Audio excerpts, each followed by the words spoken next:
sure there was many debates going on in households all across the country on do we watch Soul first or do we watch Wonder Woman 1984 first. I'm here today to go ahead and give my thoughts on Wonder Woman 1984. I'm going to talk about the things that I liked and the things that I disliked. So 2 days ago, before watching Wonder Woman 1984, I did watch Wonder Woman, the first one from 2017, also directed by Patty Jenkins. And I watched it as kind of like a refresher, and I'm glad I did, because there was a lot of things about that movie that I forgot on why I liked it so much. Now, some of the things in that movie did not transfer over. I'm not going to spend the whole video on hating why I hated Wonder Woman 1984, because I did not hate Wonder Woman 1984. I will say I was disappointed, but before I go ahead and talk about the things I didn't like, let's go ahead and talk about the synopsis and the things that I did like. That first trailer of Wonder Woman 84 that came out last year with that Blue Monday theme in the background, I love that trailer. I watched it a bunch of times. The trailers after that didn't really live up to that first trailer, and I actually stopped watching TV spots and the newer trailers leading up to the release of this one, just because I thought they were showing too much. And I knew I was interested in the movie, so I just wanted to watch the movie. I didn't want to see anything else. But going into the movie, I knew it had something to do with making wishes, something like that. I didn't know how Steve Trevor came back, and I didn't know, obviously, the outcome of the wish thing. Now, I'm not going to talk about spoilers in this video, so you don't have to worry if you're worried about me giving anything away, because I'm not. I'm going to tiptoe around it as much as I can. I want to go ahead and start off with the things that I did like about this movie. First of all, Gal Gadot as Wonder Woman is amazing. She does a really good job. Her acting keeps getting better each time we see her in a movie. A couple years ago in like the Fast and Furious movies, she wasn't the greatest in that, but it also has to do with writing. So she keeps getting better each time I see her, I believe. And along with great performances, I'm going to go ahead and throw it out there. Chris Pine did a really good job returning as Steve Trevor. Pedro Pascal and Kristen Wiig, both as their villains, did a good job.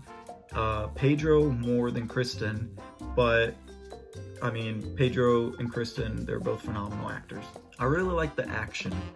The action in the first one was good, but this one was better. They upped the ante with the action and the fighting choreography and all that stuff.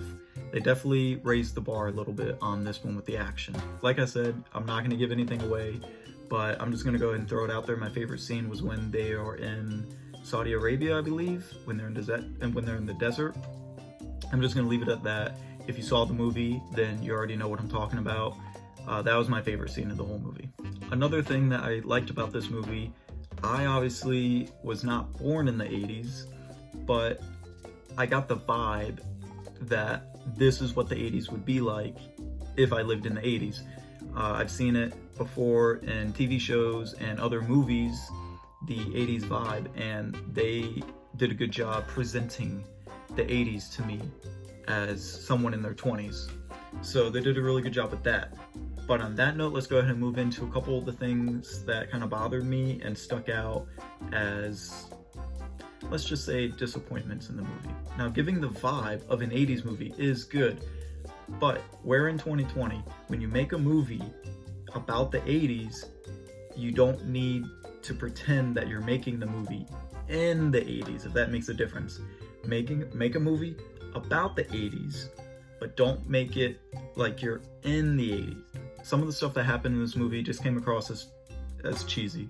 Some of the stuff they did was just a little bit of cheese here and there is good, but I mean, probably the main thing that stuck out to me is when they're in the mall.